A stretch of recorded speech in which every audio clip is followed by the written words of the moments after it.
Hello everyone, my name is Vidhanpandya. In this video, I want to talk about Rashi Tulya Navamsha and how to use it for accurately predicting Vimshottari dasha predictions. Rashi Tulya Navamsha is a concept which was mentioned in the books of C.S. Patel Sahab, and he has culled out the references to Rashi Tulya Navamsha from many of the Nadi books, including Chandrakala Nadi, which is also known as Dev Keralam.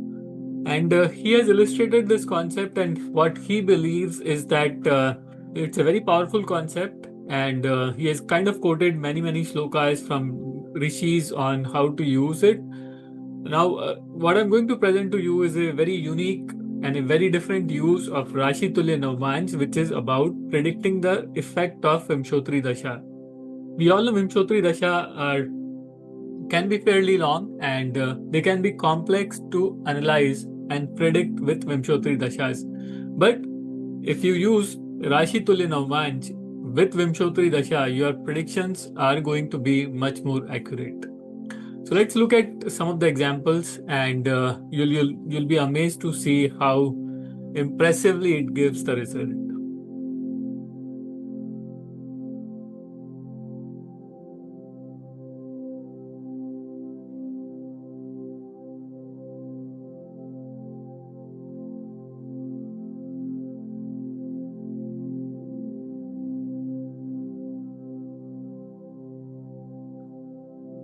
All right, so the first example I'm going to take is the chart of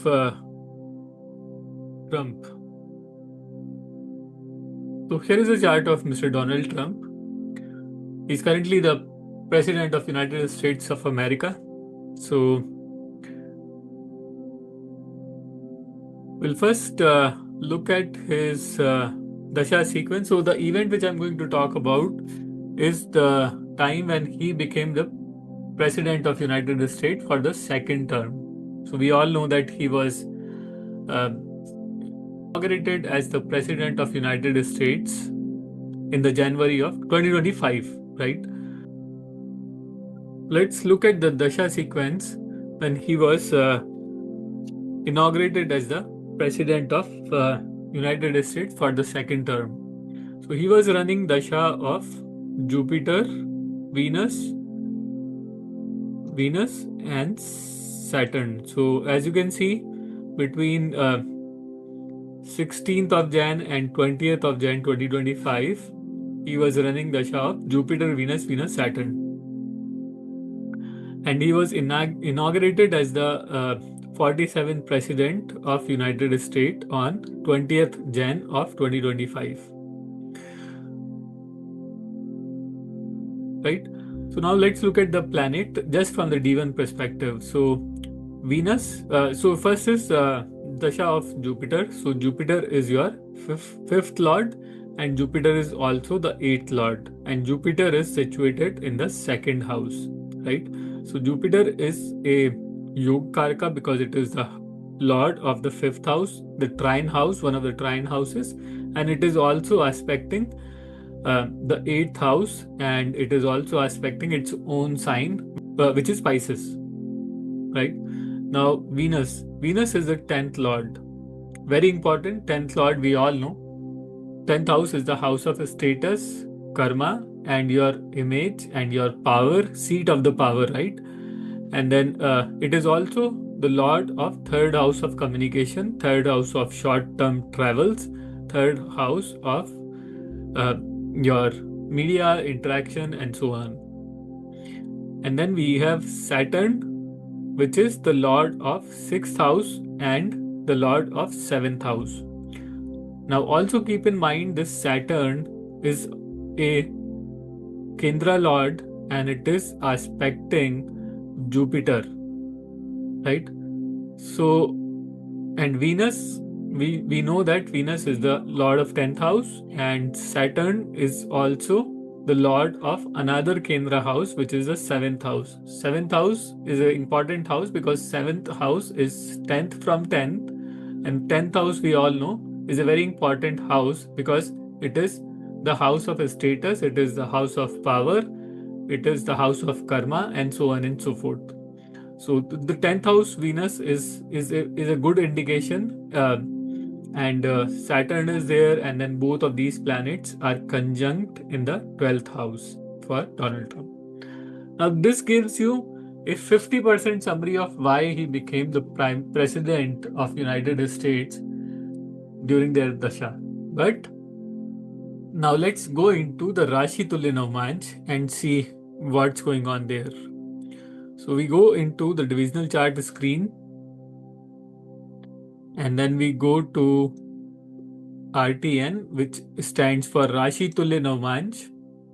So now what you have is his Divan chart, and then you have Rashi Tulya Navamsha chart. No, it is created by keeping your ascendant. The ascendant is same as your D1 ascendant, whereas the position of planet is same as the position of planet in the Navamsha chart, which means in his Navamsha, the Jupiter, the Sun and the Rahu are in the Virgo sign. So if you look at his Navamsha chart, Rahu and Sun are in Virgo sign.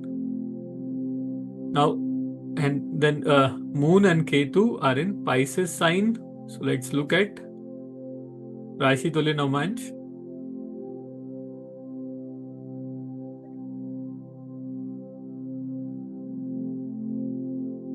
So in the Rashi Tulya Navamsha, Moon and Ketu are in the Pisces sign. This is how we construct the Rashi Tulya Navamsha chart. He was running dasha of Jupiter, Venus, and Saturn when he became the president of United States. Now let's look at the position of these planets in the Rashi Tulya Navamsha chart. So here, Jupiter is right here in the ascendant. Ascendant is a very important house, and Jupiter is there. So again, very, very important, very crucial planet. It is the fifth lord in ascendant. Again, very important because fifth house is the house of power, right? And then Jupiter is aspecting fifth house, and it is also aspecting ninth house. So it is triggering the trine houses. He need the favor of luck, and that's what Jupiter is giving him in this case. Then we have dasha of Venus. Now Venus, if you notice, Venus is in the Cancer sign in both D1 chart and D9 chart, and in the Rashi Tulya Navamsha chart also. Saturn is also in the same Cancer sign, which means these two planets are Vargotam, right? Now, what is said about Vargotam planet is the Vargotam planets will give you the results which is as good as a planet placed in its own sign. So it gives extra ascent to the planet, right? Now, Venus in Cancer is not in a very friendly sign, and same is the case with Saturn. So Saturn in Cancer is not a great placement. It does not have too much of strength. But because these two planets are Vargotam, they will definitely give good results to this native, right? And this applies to all the Vargotam planets. And since these two planets hold so important role in this chart, like the 10th lord and the 7th lord, so these two planets have a lot of promise. And then Saturn is also aspecting your Jupiter in this case. So Saturn is aspecting Jupiter, and then 10th lord Venus dasha is running, and then Saturn, which is the 7th lord dasha, is running. So, and Saturn is also the 6th lord, so he has to go through a lot of criticism. He has to work through he has to go through all the legal fights before he can run for the seat of president. So he has seen a lot of obstacles, he has seen a lot of challenges, and that's what his 6th lord is supposed to give. So that's what we saw in this case. And because both of these planets are Vargotam, they both gave him all the right circumstances to become the president. So I'll take so that's how we see this Rashi Tulya Navamsha. So I'll take you through another example now.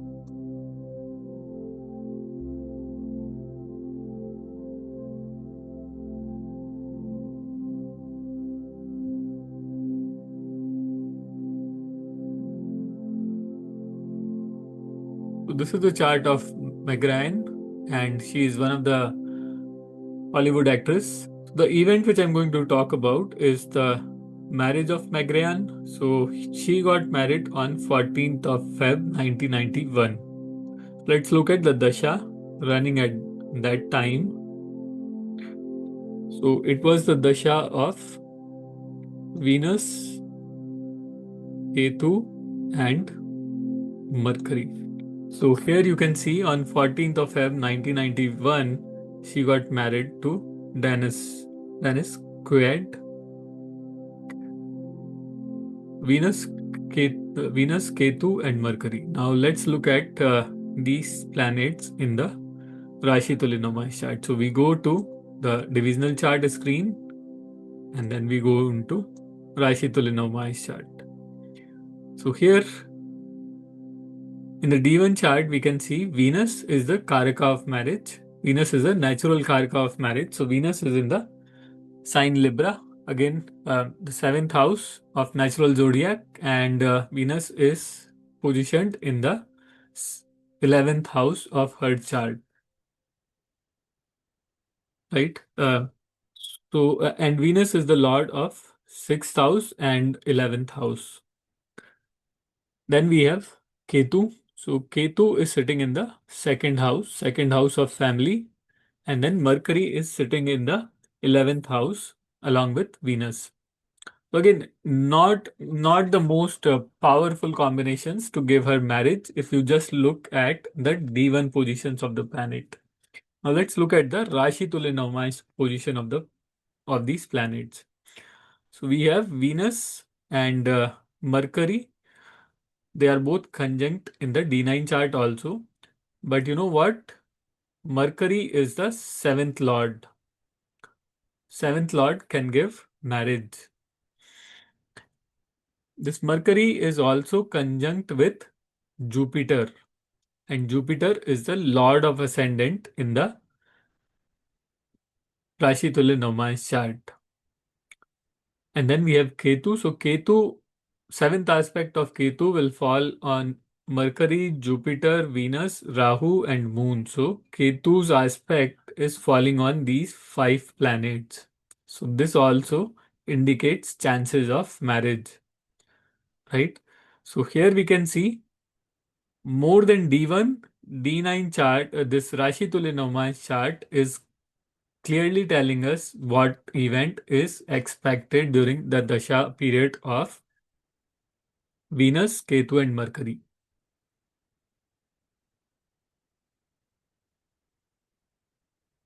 Right? So let me take you to another example. So the same chart of Meg Ryan, and she gave birth to a child on 24th April 1992. So let's go and see the dasha sequence. It was the dasha of Sun, Mars, and Sun. So here you can see 24th of April 1992, she gave birth to her son Jack Henry, right? So it is the dasha of Sun, Mars, and Sun. We go to divisional chart, and then we go to Rashi Tulya Navamsha chart. So here, if you see just the D1 chart, Sun and Mars are not aspecting the fifth house or the ninth house in the chart, in the D1 chart. Now, still, Sun is the lord of ninth house, and Mars is the lord of fifth house. But again, no aspect to fifth house or seventh or the ninth house or the Karaka of children or the progeny, which is Jupiter. But then, if you look at her Rashi Tulya Navamsha chart, Sun is there in the ninth house itself. So ninth house, as we know, is the Bhavat Bhavam of fifth house, which means it is the house which can give marriages. So here, Sun is the lord of ninth house, and it is in the ninth house. Very powerful position for the Sun. Now let's look at the Mars here. So Mars is in the 11th house. Yeah, the Mars is aspecting the fifth house and Sun is in the ninth house. So both of these two houses are now activated. This is giving a very clear picture, a very clear indication that while this is not very clear when you just look at the D1 positions of these planets, but if you look at Rashi Tulya Navamsha chart, this is much more clear. I'll take you through one more example here. We take the chart of Sanjay Dutt.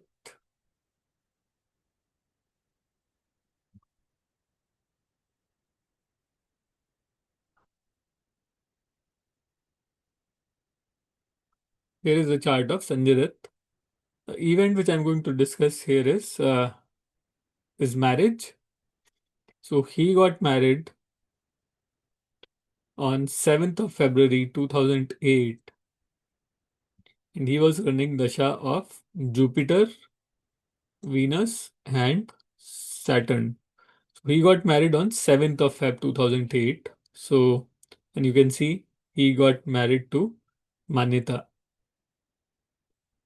on 7th of Feb 2008. So keep in mind Jupiter, Venus and Saturn dasha was operating at the time of his marriage. Now let's go to his Rashi Tulya Navamsha chart.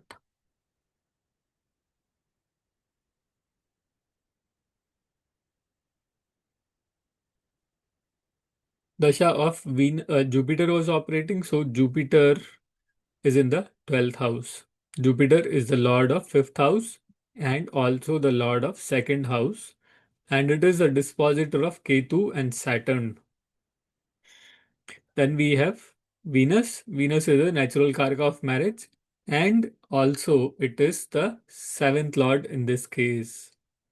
It is also the dispositor of moon, so it is the lord of moon ascendant. And then Venus is also the lord of 12th house. And then we have Saturn. So Saturn here is the lord of third house and the fourth house. Both are not related to marriage. Right? Now let's look at the same planets in the Rashi Tulya Navamsha chart. So Jupiter, as you can see, Jupiter is in the 8th house. Not a very important or not a very positive placement of Jupiter in the 8th house in terms of marriage. But then, if you also pay attention, Jupiter is aspecting the 7th Lord Venus. Thus, Jupiter is a positive planet. It can give marriage to this native. Then we have Dasha of Venus. So, Venus, we already discussed, Venus is the 7th Lord of Rashi Tulya Navamsha chart. So again, a important planet in terms of giving marriage.